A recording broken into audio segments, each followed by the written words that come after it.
congratulations to Diane James, the team, and the hundreds of people that came and helped us with that spectacular result that we secured at Eastleigh. So I want to hear it from you. Let's hear the Eastleigh roar!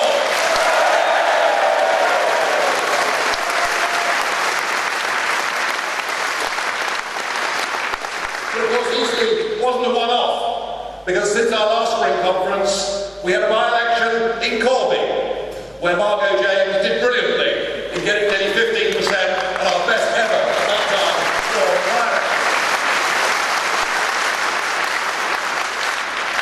And we fought a by-election in Middlesbrough, where Richard Elvin, from an absolutely standing start, managed to come second in that by-election.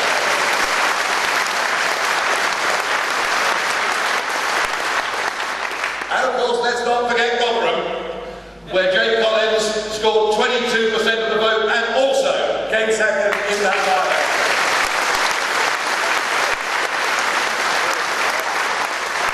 And the question that the commentators are asking, the question that increasingly everybody in this country is asking, is what's going on? Why is UKIP surging? Well, I'll tell you, there is a wholesale rejection of the career, political, professional class in this country going on. We have had enough of them.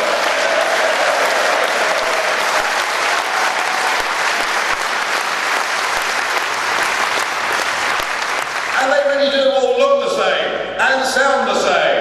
They all go to the same schools, the same Oxbridge colleges. None of them have ever had a job in the real world, and not one of them is in politics for principle. And that's what we stand for.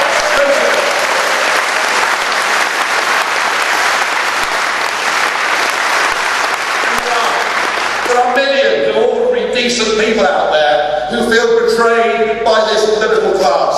A class who appear to be more interested in their own careers and in what other foreign leaders think than what is in the national interest for the people of this country, and those people are turning to UKIP. And please don't just think that it's just tired Conservatives that are coming to UKIP. We're drawing our support from across the spectrum. And the really interesting thing, and I think the real potential that UKIP's got, was shown with the fact that at Eastleigh, a third of our votes came from Conservatives, but the rest of our vote came from the Liberal Democrats, it came from Old Labour, and interestingly, a significant number of the votes that we got at Eastleigh came from people who hadn't voted for anybody for the last 20 years, and we should be proud as a party to really.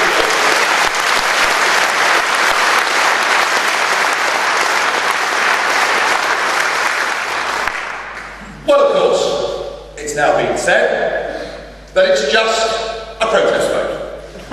Just a protest vote, nothing to worry about, just a few midterm blues for the coalition. Well, I'll tell you, it's something far more powerful than a protest vote. People are turning out and voting for UKIP. Yes, some of them, perhaps some of them do want to stick two fingers up to the establishment, which is pretty understandable, isn't it? But actually, the vast majority of people who are going out and voting UKIP in those by-elections are doing so because we are the party that are putting forward positive, alternative policies that would make this country a better and prouder place.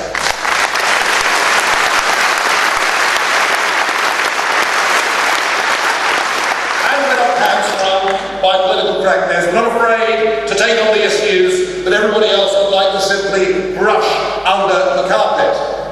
I heard Nick Clegg yesterday saying that he welcomed the debate on immigration. The truth is that on immigration, those three parties, the Lib, Lab, Com, are all the same, because they all support a total open door to the whole of Eastern Europe. They all support that door being flung even wider open to the 29 million people from Bulgaria and Romania. And as you heard from our previous speaker, Slavi Minev, things are in a pretty unhappy situation in those countries. But worse than that, they even all support Turkey joining the European Union with unlimited access for those 80 million people. And our message is simple. We are not against anybody. We wish people from all of those former communist countries the very best. But it cannot make sense for us to open our doors to massive oversupply in the unskilled labour market in this country at a time when we have 1 million young people out of work. That doesn't make sense.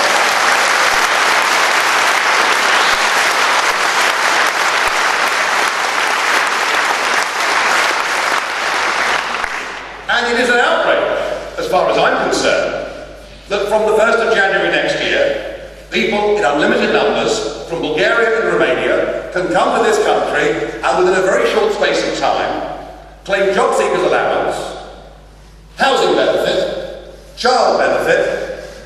I'm sorry, but the benefit system in this country should be there to be used by nationals of this country who in many places come from generations of families who have paid tax and national insurance into the central pot.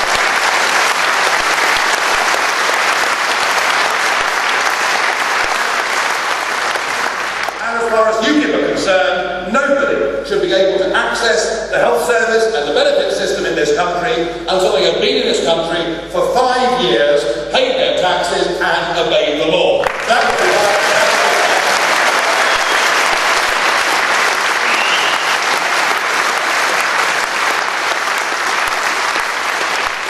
UKIP had not taken on this immigration debate, the others would not be talking about it at all, and it is not racist to talk about immigration, and I believe that by taking on this issue, this will be, I think, the major battleground on EU membership between now and whenever a referendum will come, because it is a basic facet of a state that you should be able to control your borders and decide in your own parliament who comes to live, work and settle in our country.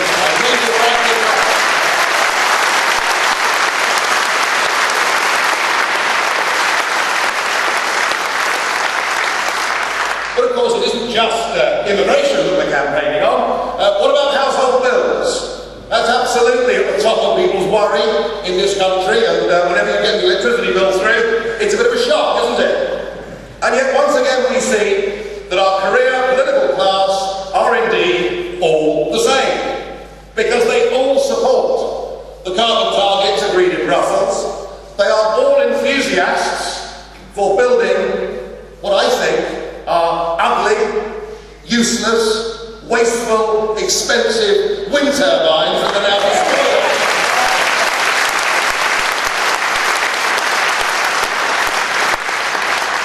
despoiling Britain's landscapes and seascapes. And for some years now, we've said as a party that unless we get real on this really important question of energy, that at some point in the future we face blackouts.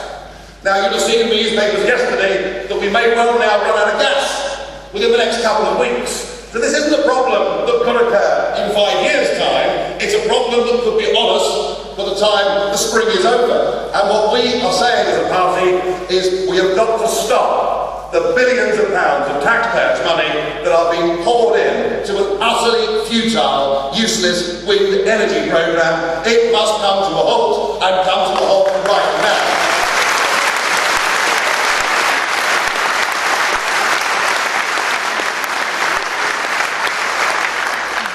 And frankly, we need to have a referendum on the European Union, not in 5 years' time, but actually this year, because we need to stop the closure of those 6 coal-fired power stations, which will be closed down next year, which we really need to keep the lights on in this country.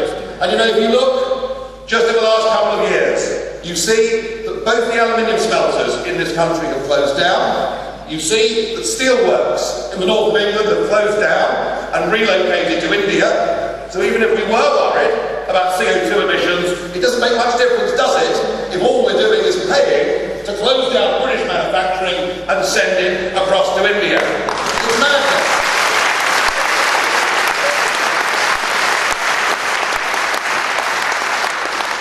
Oh, and I nearly forgot, there's another issue on which they're all the same. And that, of course, is membership of the European Union. All 3 parties support our continued membership of the Union, and we, of course, have campaigned long and hard and made the argument that we are not anti-European in any way at all. We wish to live and work and trade with our neighbours. We want to be friends with Europe, but we do not not wish to be governed by the European institutions, by people the likes of Herman Van Rompuy.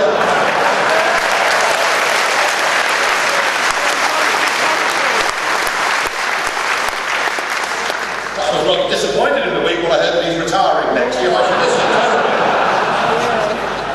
But we've made the argument for years, and now it's a mainstream argument, that we want an amicable divorce from the political European Union and its replacement with a genuine free trade agreement, which is what we thought we'd signed up for in the first place.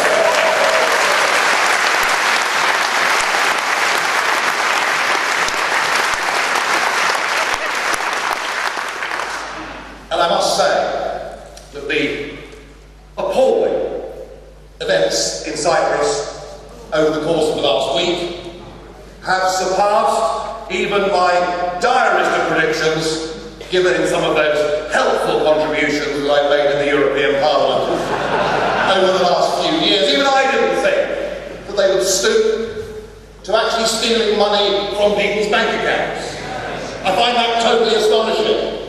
I wish really in the wake of that, that George Osborne would say that under no circumstances would we ever do that to banks in this country, because there is going to be a big flight of money, and that flight of money won't just be from Cyprus, it will be from the other Eurozone countries too. And remember, there are 750,000 British people who own properties or who live, many in retirement, down in Spain. And I think our message to them has got to be, now that the EU has crossed this line, now that we see they're prepared to resort to anything to keep alive their failing Euro project, our advice to those expats living down in the Mediterranean must be, get your money out of there while you've still got a chance.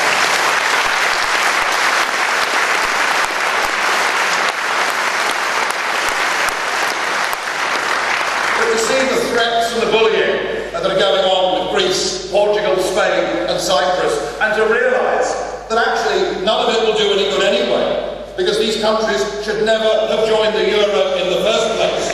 But to see the monstrous bullying and intimidation that is going on tells me that actually we, UKIP, are the true Europeans, because not only do we want to get the United Kingdom out of this anti-democratic structure, we actually want the rest of Europe to leave the European Union too and get back their independence and democracy in their own country.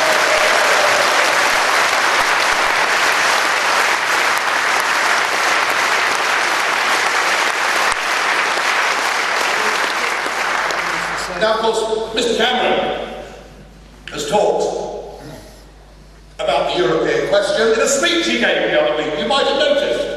It was rather heavily trailed, and despite the fact that he'd said again and again and again, I do not want there to be a referendum on Britain's membership of the European Union, he has now said that if he wins the next general election,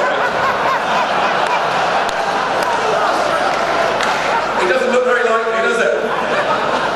If he wins the next general election, and following a protracted renegotiation, you see the other day that George Osborne went to object to the cap on bonuses for the financial market sector. He lost the vote by 26 to 1. So I don't think the renegotiation really is terribly credible. But if all of these things happen, then in nearly 5 years' time, he might give us the opportunity to vote in a referendum. I'm sorry, Mr. Cameron, if you thought that speech was going to get UKIP off your back, it is too little, it is too late, and frankly, coming from the man who a few years ago said, I give you this cast iron guarantee that if I become Prime Minister, there'll be a referendum on the Lisbon Treaty. The fact is, Mr. Cameron, we don't believe you, and we don't trust you either.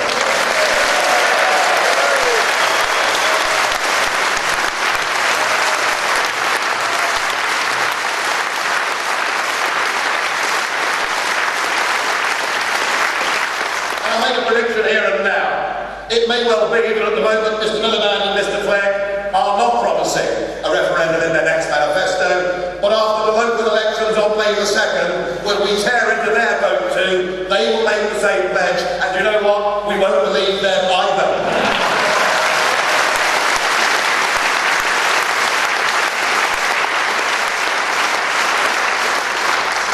And yet, in the middle of all of this, we're discussing in Westminster other issues. And of course the big one this week is regulation of the press.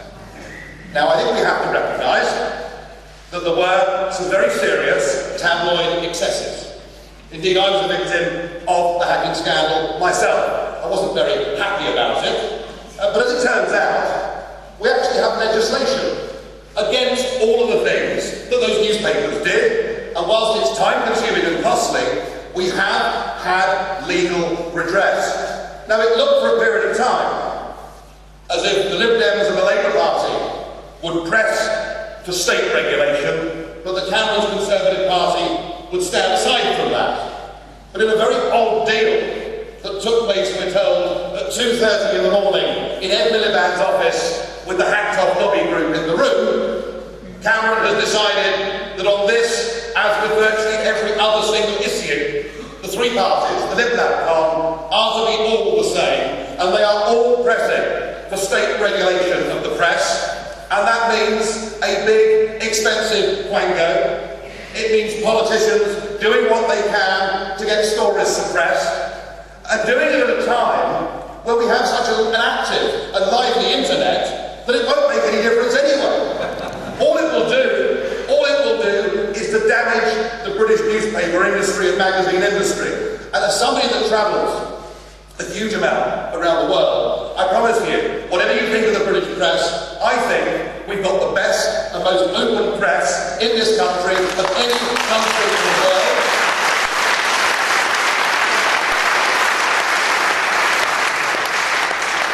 And that whilst we acknowledge there have been excesses, and whilst we think that perhaps a royal charter might be a good idea, we are opposed to politicians regulating the press in this country. We believe in freedom of speech. Is that clear?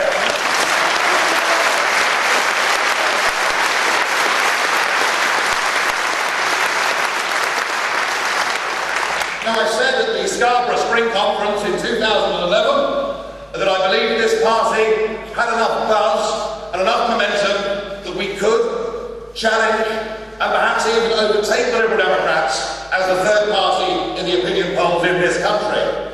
Well, in last Sunday's poll in the Observer, we were double the percentage points of the Liberal Democrats.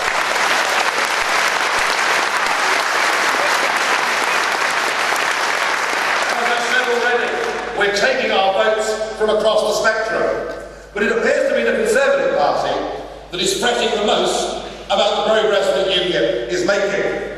Now, I rather think that the effect we have on the Conservative Party is actually more psychological than it is arithmetical. Now, the reason the Conservatives didn't do very well in Eastleigh wasn't actually because of Diane and UKIP. It was because Conservative voters are used to listening to a Conservative leader that talks about business, free markets and aspiration, and they've now got a Conservative leader who talks about gay marriage and wind turbines. I think that's why the Conservative Party is doing well. And you will have heard from Conservative MPs, MEPs, and indeed in the editorials of some of our national newspapers, the call that a deal must be done between the Conservative Party and UKIP. And there are two things I want to say about that at this juncture. My first is that even if we were looking to do a deal, we wouldn't be doing it with a man who takes every single opportunity to abuse us, our ideas, our policies, and our millions of supporters out there in the country. There is no prospect at any time of us doing a deal with David Cameron as leader of the Conservative Party.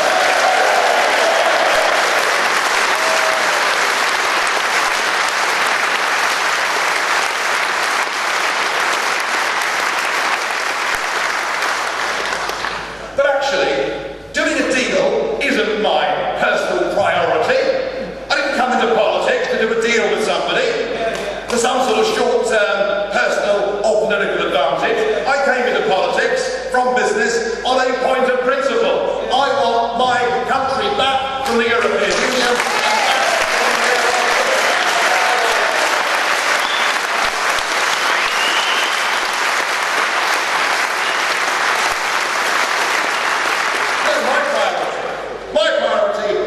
make UKIP a mainstream political force in this country that changes the face of our nation. That is what we're here to do as a party. And we're going to go into the local elections on May the 2nd, and we're going to fight the biggest ever domestic election campaign that UKIP has fought in this country. Many of you, over 1,700 of you, have so far come forward and put your names down to stand in the English County Council elections. And I know there are more of you in this room who, when my speech is finished, will be going to the back of the hall to volunteer to help the charge. Let's make sure that all those people out there that support us, that believe in us, that are backing us, let's make sure they've got the chance to vote UKIP on May the 2nd. These elections really do matter to us. We have to show the world that support for UKIP isn't just theoretical in opinion polls, but that it really exists. And as we can learn from the Lib Dems, now honestly, there are things we can learn from the Lib Dems. But during that period, when Ashdown was leader, you know, they focused on building up centres of excellence by winning district council seats, by winning county council seats. And once you've done that in an area, then you've got a realistic chance of fighting a parliamentary seat and winning it. So doing well on May the 2nd, establishing bridgeheads on those county councils up and down the country is very, very important. I haven't got a crystal ball, I can't predict what is going to happen on May the 2nd, but all I can tell you is going out and meeting people and looking forward to my fortnight bus tour of England, when I'm going to come and support many of your campaigns. The vibes are good. We won a council by-election in East London this week. We won a council by-election last week in Surrey. The vibes are good, and we must give it everything we've got, ladies and gentlemen, between now and May the 2nd, and let's make this a real, huge success.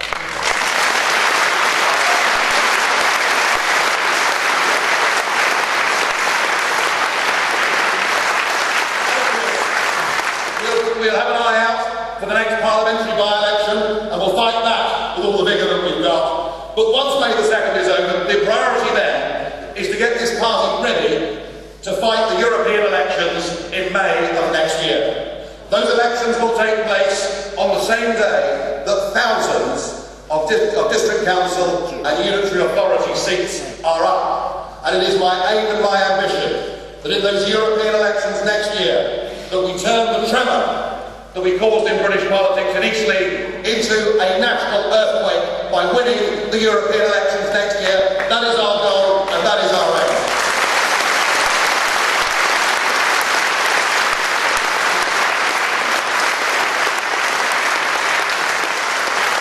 And if on the back of those European elections we are able to win hundreds of district and unitary seats up and down this country, added on to whatever we can achieve on May the 2nd this year, we will then have built up those hotspots, those centres of excellence. And with that momentum, and by showing the electorate we can succeed under first past the post, and by beating down the biggest obstacle that's ever happened to UKIP, which is that it's a wasted vote, by showing people that it's not a wasted vote, we can then mount a serious, credible campaign for the general election of 2015. We are not there yet, ladies and gentlemen, but it has been my honour over the course of the last year to lead you, to see the fantastic progress that we're making. We're not there yet, but I tell you what, we're getting closer. Thank you.